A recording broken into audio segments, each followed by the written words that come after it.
And now, we're shuffling through decks, lives, and new POVs. This is Through the Shuffle. Real magic, real players, real impact. And now your host, Akuma!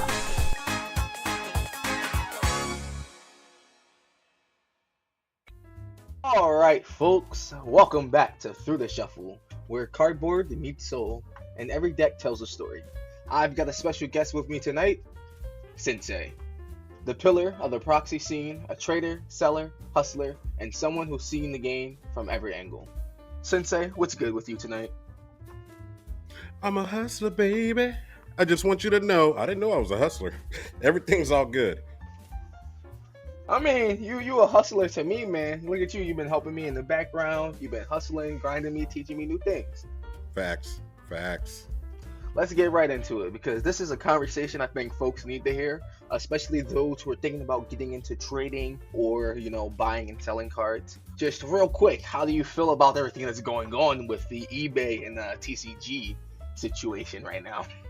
Oh man, you really had to go there with that one, huh? I might as well. Listen, it's an open sore. Yeah, it is one of those deals where a lot of people, because I put out some videos talking about it on TikTok, G2 Camping Grounds actually brought it back to my attention. I had seen it somewhere else, and it's upsetting. It really is upsetting. I could go into deep detail about how trash it is, but I think the major thing right now is small LGSs that use TCGplayer. I think that is going to be the major issue, because how are they going to sell if people are going to be boycotting TCGplayer? Oh, I didn't think about that. I really did not think about that. My LGS, the guy who runs it, was literally just telling me that he just got enough singles in stock to be able to open up his TCG account again. So I wonder how that's going to affect him. I didn't even think about that. That's a good point. So what I did was I actually reached out to Liza, because Liza posts a lot about working at shops, or the shop that she works at, and she had said that they could create their own website for that specific store, but the problem is it's not going to be widely seen by people. Like, a lot of traction goes to TCG, a lot of traffic goes to TCGplayer.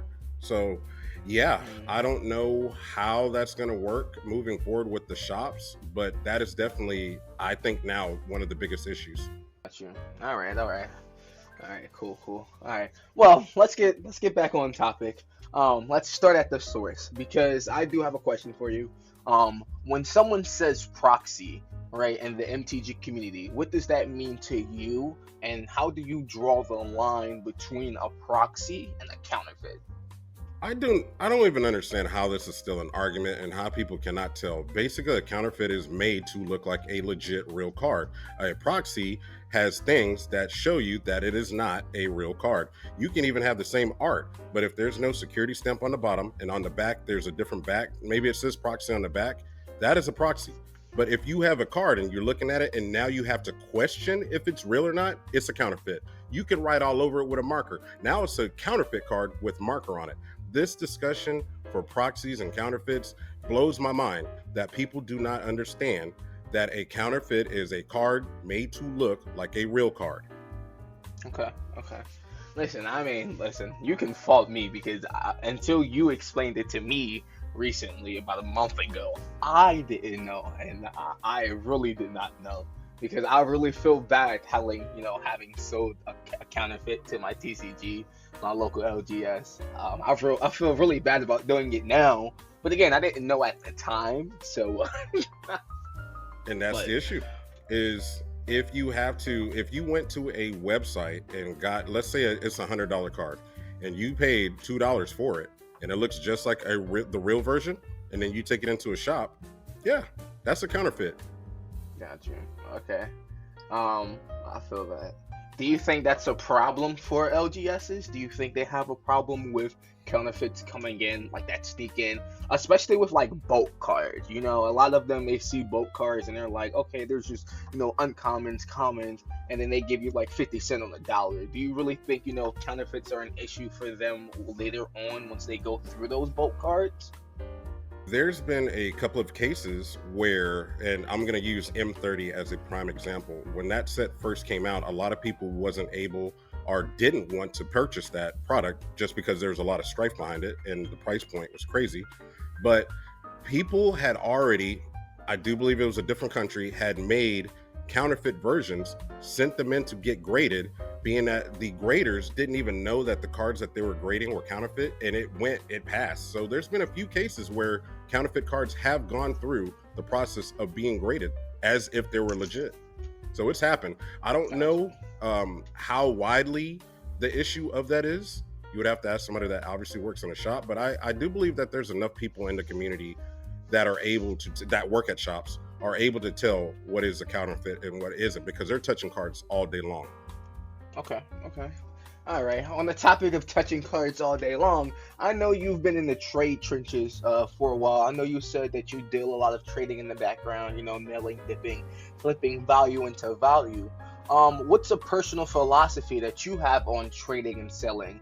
And do you see, as an economy community, do you see a little bit of both when it comes to trading, or is it mainly just trying to get a profit, or are you trying to make sure that someone like the average player may be able to afford that card? So for me, I'm a really big advocate for people trading their cards, because a lot of times I've talked to a lot of people where they said that they can't afford the game anymore, which is understandable. But if you have thousands of dollars worth of cards sitting behind you, collecting dust, not being touched, you should trade them. You should trade them because there's other people that could probably use something that you haven't touched or don't even care to use. So with me, I've sold a lot of cards, and for a long time, because obviously people fall on hard times. I fell on hard times also, and I have sold a lot. So the number one factor for me is communication is everything. Provide tracking and make sure that when you say that you're going to ship out, you ship out on that day, and you provide pictures of everything. Because I've seen a lot of people get scammed also. Oh, I sent it, and they didn't. Or even providing fake tracking numbers. No, I want to see the picture of the receipt. And that kind of leads into my next question. You brought it up. Real talk, everyone's worried about being scammed. I know I've strayed away from ordering something, not from people on TikTok, but I've strayed away from just ordering things online, especially when it comes to like TCG cards, because I don't want to get scammed. I don't want to have that card, I paid $50 for that card and then it never arrived. What do you do to make sure that there are guarantees, and what are some do's and don'ts that you recommend to people when they're getting into selling cards, so that they make sure that they aren't scamming anyone, or someone thinks they aren't getting scammed? It's very difficult to navigate this stuff, because when I was buying, selling, and trading, I was mainly doing it through Facebook, because I'd been there for years. I was a mod. People knew me. They trusted me. But the number one thing that had happened with a lot of people that were getting scammed is they were sending money, not through PayPal. They were sending it either through Venmo. They were sending it through something other than PayPal. So my suggestion always is send it through PayPal. Do not send it friends and family. Send it for goods and services always. Now, if you trust that person, you've known them and you feel comfortable, then you could do friends and family. But if something happens, you will have the option to go and contact eBay. I'm sorry, not eBay. See, you got eBay on my mind. Contact PayPal and let them know I did not receive this thing. I sent it because I was buying something, versus, oh, this is a gift. Because a lot of times that happens. Oh, I didn't receive this thing. Okay, how did you send it? Oh, I sent it friends and family. Oh, well, I can't help you. That makes sense. All right, cool. Another thing about getting scammed. What does someone do when they pay, let's say they paid $100 and some odd for a card, right? And the card that they get is not that card.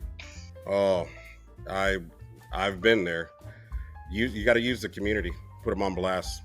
When it comes to money and actually getting something that you are supposed to get and you paid money for it, put them on blast, and hopefully you put in some things that protect you as a buyer. Like I had mentioned with the PayPal thing, always send goods and services. But if you paid for something and they send you something else, make sure you keep screenshots of your conversation. Make sure they send you pictures And if you don't receive what they're supposed to send, obviously when you get that mail, you take pictures also, so that way you can show them, hey, this is your address, this is your name, this is what you sent me, this is not what I paid for. Got it. All right, cool. I like that. I appreciate that advice. Now I got a question for you. It's about packing the cards. I've seen packages arrive before that I've gotten. Like, they've just been tossed. Like, they've been just dog tossed inside of the mailbox, or like the person who sent it out doesn't care about the packaging. What's the right way to package a card or even a group of cards in your opinion? Top loaders, a team bag, hard shell, like what would you do? What's your ritual? So I've sent cards. Obviously different prices dictate the type of packaging that you're using, but I also I feel strongly that I don't want to ever send anything without tracking. So if it's a card, let's say it's a 10-cent card or even a $1 card, a lot of the times if this person needs it, I'm going to give it to them for free, because it's going to cost more to send it in a plain white envelope. Maybe sometimes if you are using, let's say, a top loader, sometimes you get charged because you're using a bubble mailer. Now you're spending $5 to send, a $1 card. But yeah, if it's a cheap card, send it in a plain white envelope, but make sure that the person that you're talking to knows that, because plain white envelopes, those things run the risk of getting damaged. Now, if it's a higher value card, top loader all day. If you don't have any top loaders, use very rigid, sturdy cardboard that is larger than the card on both sides. Make sure you use a penny sleeve. And not only that, if you're taping it, use tabs, so that way, pull tabs, so that way it's easy to peel off, because a lot of times people just stick tape on it and don't even create a pull tab. So you're going to tape that to the cardboard, and you're going to tape it inside of the bubble mailer, so that way it doesn't slide around. There's many techniques, and I could probably go even deeper into it, but it all depends. Okay. All right. Now, let's flip the lens for a second. Now, as a buyer, right? Now, looking from a buyer's perspective, because you have bought some cards, you've traded some cards, you've even mentioned that you bought some expensive cards, right? As buyers, what type of advice do you think we should do before, we buy that card, or we trade a Teferi's protection for like a mystery box? What are some things we should be looking at? Should we be looking at the market? Those type of things. So there's a thing called fair market value, and a lot of people base that fair market value obviously off of TCGplayer, but also eBay. So those are two companies that, obviously are under the microscope because of boycotting. But let's say that they wasn't in hot water right now. So basically you look at an average of what that card is selling at, because sometimes the prices could be all over the place. But communication is key. What is a fair price to the seller versus what is a fair paying price for the buyer? So fair market value is something that is on an average of what normally that thing sells for. Cool. So fair market, that's something that we should be looking at. And a follow-up question about fair market value that I do have. So you mentioned that both TCGplayer and eBay are under the microscope. If I'm correct, doesn't eBay own TCGplayer? And if so, what are other websites or other avenues that you think players should be looking at? Should they try MTG Goldfish? Should they try Card Kingdom? What are other sites that you recommend that these players get their cards from?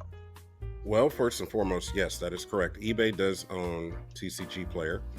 I know a lot of people are looking at just using Card Kingdom, although Card Kingdom is pricier than, most other sites. But again, I think if you have the option, try to look at, your LGS. Let's see if there's an LGS that actually ships out. And it could be random searches on the internet. I don't personally have a specific site to use, only because I was living in Austin at the time. There's a lot of shops that were close by. And also I had the access of using TCGplayer because I was selling to them also, and eBay. But now I think it's one of those things where there isn't a standard of what the majority of people are using, just because of what's happened with eBay and TCGplayer. Makes sense. Now, let's say someone, again, has been sitting on like a fat binder that they haven't touched since, let's say, a War of Spark, right? What's one of the first moves you think they should do when thinking about selling or trading their collection? Let's just say that they're not getting back into Magic, they're just collecting dust. They don't have anyone that's in, the Magic community, or that they, plays the game. what is something that they should really think about doing, or research wise, they should do before, just being like, oh, hey, you can take these cards. So what I've seen a lot of people do is they will take, and mind you, everybody is different. So in my case, I'll use myself as an example. I'm going to remove all the cards that are less than $1. So if it's less than $1, it's going into bulk. Now, mind you, a lot of people also value cards that are $1 as bulk, but I'm using it as an example. First, you want to remove all the cards that are in close value and have them separated from other cards of different value. So technically what I did was if it's below $1, all those cards are together. Everything from $1 to $5 were all together. Everything that was above $5 up to $10 was in its own stack. So you want to separate it in so that way you can manage it. And mind you, everybody does this differently, but this is just an example of what I would do and what I've done sometimes. Okay, cool. Now on that topic about separating, right? How would you recommend people scan their cards? Because I know this is a big thing in the MTG community and also just the TCG community. What do you recommend setup-wise or site-wise to make sure that you're scanning the right cards and getting accurate prices when scanning those cards? First and foremost, I would say the TCGplayer app that a lot of people are using to scan the cards is trash. There's an app called ManaBox. ManaBox is pretty good, but again, these are opinions, and I've used both, and I feel that ManaBox just does a better job. All right, I've used ManaBox before. I've used it, but I do have one last question before we shuffle out. In the world where cardboard is currency and clout, what keeps you grounded in this game, SinnSayy? And why do you still play? Like, why are you still here with us? Basically, I think what keeps me grounded is me at the end of the day, because, obviously I deleted TikTok, but I was still uploading videos, random videos on YouTube channel. I got into the game back in 1994, and I really enjoyed the game, but I didn't really have the best experience with the community because I've been in it a very long time, and I don't know if a lot of people knew how I got into the game. Obviously, I don't even know how to say it, but I've talked about it before, but it wasn't pretty. But where I'm at now is that I meet so many people that are either new or just are unaware of certain things, and try to be a mentor when I can, but also I'm still learning from other people also. So there are those gems in the community that I felt that I was missing out because I deleted TikTok, but I came back just because I missed them. I now really did. So when it comes to playing the game, I enjoy the game, but when it comes to the community as a whole, it's very difficult navigating, good people versus bad people, what their intentions are, and so on and so forth. Got you. I appreciate that. Again, SinnSayy, this was fire having you out here. I appreciate you coming through the shuffle with us. You dropped some wisdom like fetches at FNM. Where can folks find you if they want to tap in with you after this interview? And you can find me on Popcorn and Pork Rinds YouTube channel. And I'll drop the links on the screen because I will be editing this and giving it to you. You already know that because I'm your editor, right? For now. Yes, sir. And you can also find me on TikTok, SinnSayy7. All right, man. I appreciate having you. Thank you for stopping by. Enjoy the rest of your night.